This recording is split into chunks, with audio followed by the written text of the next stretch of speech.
What's up everybody, Coach John back here with another video helping you lose weight the easy way. What is the easy way to lose weight? Well, the internal journey, I think, has a lot of commonalities. The external stuff, there's some commonalities too that we can all learn from. But I think a lot of times we get too caught up in that, thinking that this journey is all about strategy and workout plans and diet, when it is 100% about an internal transformation that will bear fruit in the external. This, I truly believe, for so many reasons that I've shared here on the channel, is the way not only to lose weight effectively, quickly, but also easily and in a way that is congruent with your life and your true self, so that maintenance is a snap and that you don't have to white knuckle your transformation to keep it for the rest of your life. In today's video, I'm going to talk about a question that I get quite a lot, but I'm hesitant to answer for reasons I think you'll understand. A lot of people ask me exactly what I ate, exactly the calories I ate during my transformation, losing 200 pounds. And I don't want to answer that question a lot of the time because I know that they might just be looking for context or they're just curious. But I know the tendency with people is to say, oh, well, that's how much John ate, so basically he's telling me to eat that much and then I'll lose weight. And that is not how it works at all. First off, chances are I'm much bigger than you. So if you eat the calories I eat, you're going to get probably bigger than you already are. And the same applies when people ask me about my specific workout plan that I used. But I know that people are just genuinely curious for context, for ideas, for perspectives. I think for the next few videos on this channel, I'm going to be focusing more on exercise for weight loss. So I thought, sure, why not? Let's just start with talking about exactly what I did every week to lose weight, to lose 200 pounds. And let's face it, I probably have used this to lose thousands of pounds. It's just that most of the time I put that weight right back on. Now, my overall philosophy for working out to lose weight has transitioned from the classic cardio heavy, simple calorie restriction, no concern for protein. I had success with that, but I wasn't looking out for protein and I wasn't focusing on strength training. So any results I did get were harder to hold on to. So in my younger years, when I first started losing weight, I was 19, I started getting on the exercise bike for 20 minutes and I didn't think that I could stand to do cardio. But what I would do is I was a bookish guy. I was always reading and I figured out, hey, I can read on the exercise bike. And that was a revelation to me. And that opened up the major avenue of my fitness for probably the next 5 or 6 years. Eventually, I got more into running. I found that that was even better for burning calories and burning fat. And that became my dominant method of trying to lose weight or maintain my weight. Now, that has obvious drawbacks. It really did not do any favors for my lean mass in years where, my God, if I had been training effectively, I could have put on so much muscle so easily. So I started to get wise to the importance of resistance training. And like with most things, I started reading about it before I actually did it. I remember I got this book called The Bodybuilding Bible for Men, and it was really good. I honestly, still to this day, at least the things that I mainly gleaned from it were really good pieces of advice that I have carried with me to this day. And I find that no matter, which extremes I get pulled to amidst the debates of the most optimal way to train or diet for muscle hypertrophy, muscle building, strength, or fat loss, I tend to come back to a lot of the stuff that this book talked about because it makes sense for both cases, for muscle building and for weight loss. So I think I was 25 when I hired my trainer, Fiona, and she was just rad. And she started to work me out. I took that experience, those few months of training with Fiona, into grad school. I moved from my hometown to the University of Kansas, Lawrence, Kansas, and I started working out there. And it was the coolest gym I'd ever seen. Forget the gyms where the athletes worked out, just the regular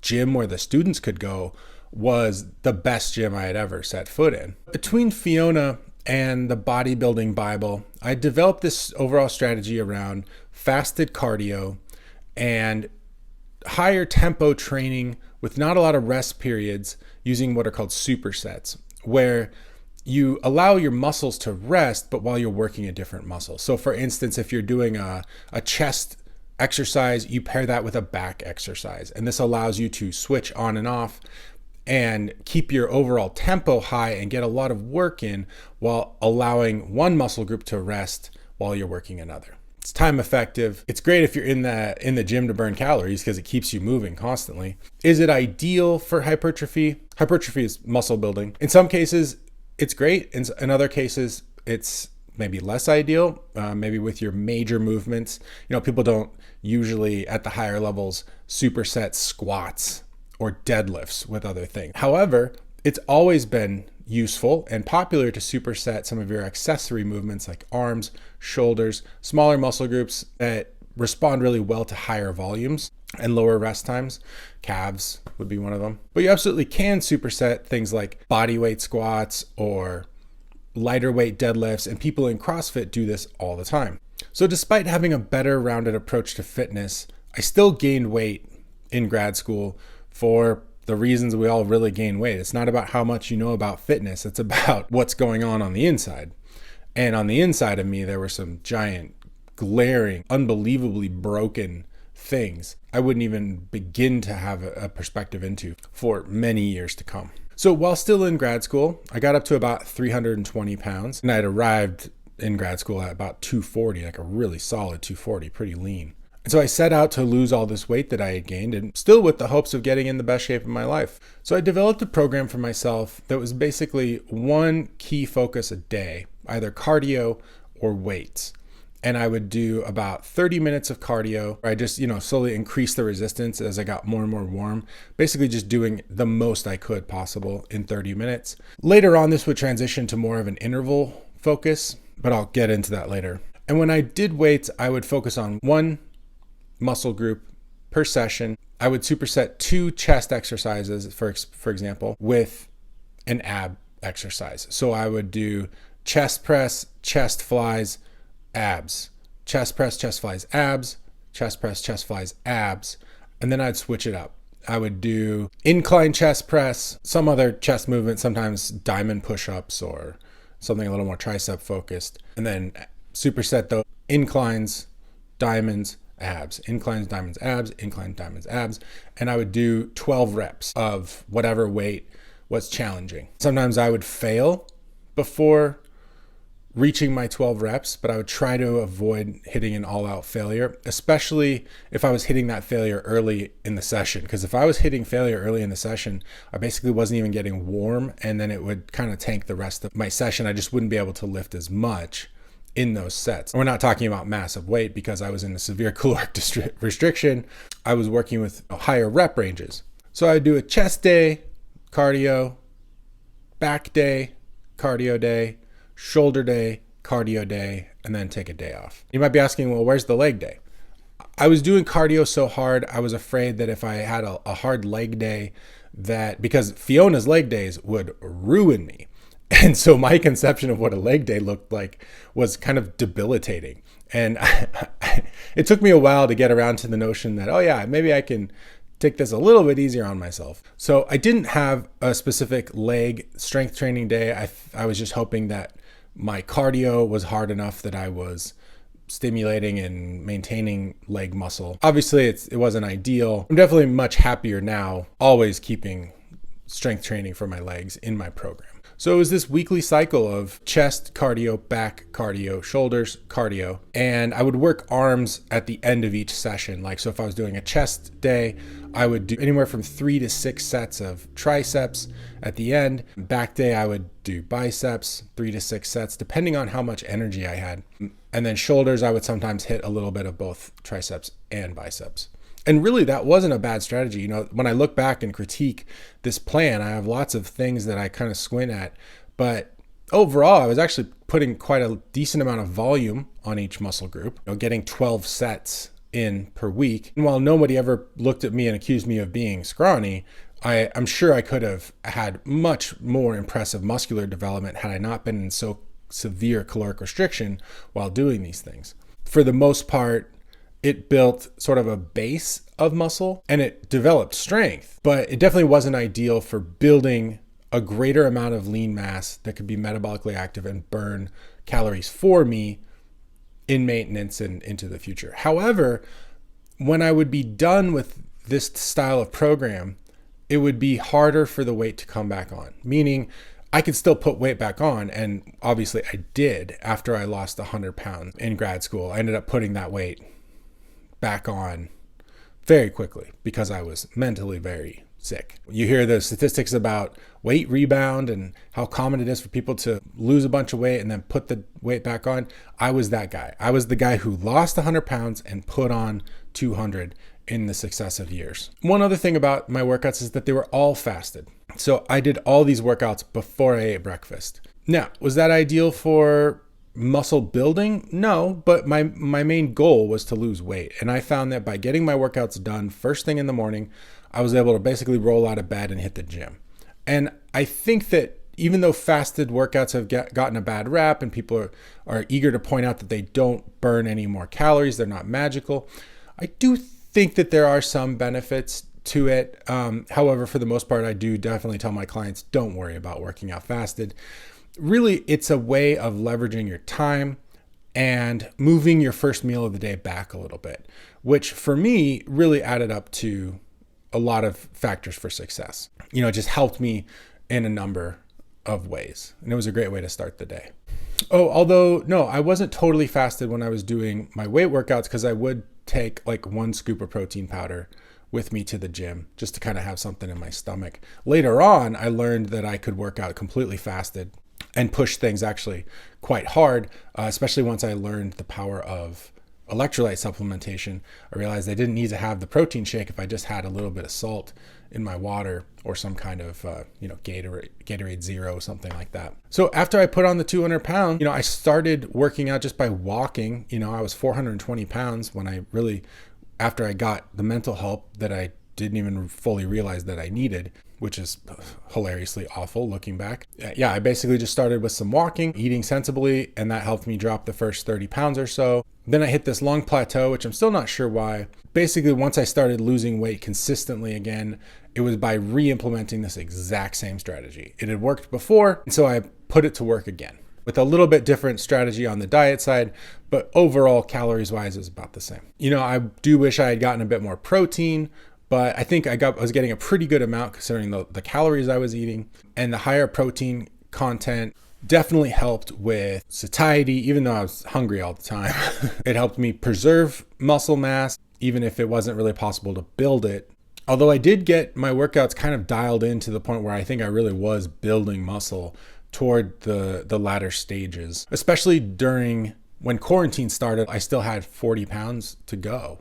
This was early 2020. I was in a good spot. I was feeling good, looking good, but I was still trying to get down to 240, which has always been kind of a magic number for me. It's kind of a bright line where I tend to feel my best. For the most part, the plan was to, maintain muscle mass, if not maybe grow it a little bit. And I think I did. I remember a time I usually worked out alone in grad school, but after I had lost about 40 pounds, came back from winter break, and I remember a bunch of my friends in my office decided to go work out together. And the guy running the workout was, there was like 6 of us and we were taking turns. And so it was easier just to kind of everybody do the same thing. And we'd all just, buzz through. And he had us doing, targeting heavier weights in the 6 to 8 rep range. And I remember getting on this incline chest press machine that I was normally doing, 120 pounds on for 12 reps, maybe 140 pounds if I was feeling stronger. But so often when I was hitting that part of the workout, I was already into the second half of my workout. So I'd already pre-exhausted my chest with 6 sets. That work really added up because when it came to be my turn to do my, 6 to 8 reps, I was like, well, I could probably do, 160. And so I got on there, pumped out 160, and it was easy. It's like too easy. I'm like, whoa, okay. And then my second set comes around and I'm like, that was so easy. I'm going to throw it up to like 200. Pumped out 8 reps, no problem. And I was like, dang, like the machine only goes up to 240. And so on my last set, we put down the full stack, and people were freaking out because like I was just like easily did 240 pounds for 6 to 8 reps. And I was just blown away, frankly, because I didn't think I was strong. And to me at that time, that was, like a lot of weight. I think it just goes to show that if you're consistent, whether you're doing high tempo workouts with short rest periods, or whether you're well fed going into the workout, I mean, there's lots of ways to optimize strength building and hypertrophy because there's lots of ways to screw it up. But for me, I found that one of the benefits of just going in there and consistently doing whatever I was doing, I was getting enough volume and I was working with intensity. Like, obviously I was at a huge disadvantage from a caloric standpoint, from the high tempo I was keeping throughout the workout, supersetting one chest workout with another chest workout rather than what, normally what people do is superset opposing groups. I was supersetting the same muscle group. But over time, that put so much stimulus on my muscles that maybe I developed more muscle than I thought, or maybe I developed more strength in that muscle. I just didn't notice it because I was always so depleted from the caloric restriction.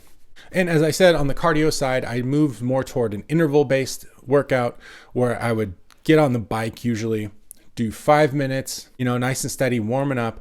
And then I would, if I was at level, it depended on the bike, sometimes I'd be at level 6 going to level 9 for my intervals, and I'd be at 9 for a minute. Don't try to match that. I mean, different bikes have different levels. Some bikes I'd be at level 12 for my warm up, and then I'd be at level 15, 16, 17 for my interval. It just depended on the resistance of that particular bike. Point is, I would push my intervals as hard as I could.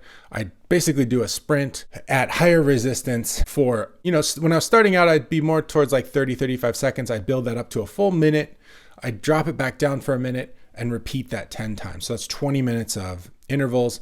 And then at the end, do a 5-minute cool down, even though a lot of times I was trying to beat my previous, distance from the workout before. So those last 5 minutes were often a little bit, sometimes it became a 5-minute sprint of sorts, just leaving it all on the bike. I think being competitive with yourself in that way can be good for any fitness regimen, especially with weight loss, because it's just a fun way to end up pushing yourself to burn more calories. In that moment, I'm not trying to lose weight. I'm just trying to beat my score from the day before.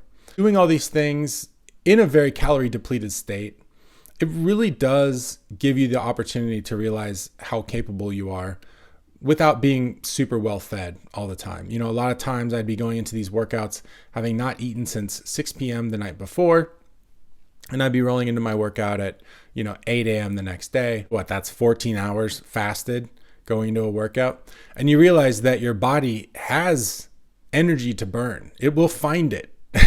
And that's kind of one of the good things about working out fasted is teaching your body to be good about switching its metabolic fuel source. I think that there is a lot of utility in that. I think that hunger is less of a barrier or something to avoid. And I think it's really something to be embraced for the entirety of a fitness journey, even to the point where seeking hunger out for the sake of building a better relationship with it through fasting or prolonged fasting can be a very beneficial experience, either physiologically and or spiritually, mentally.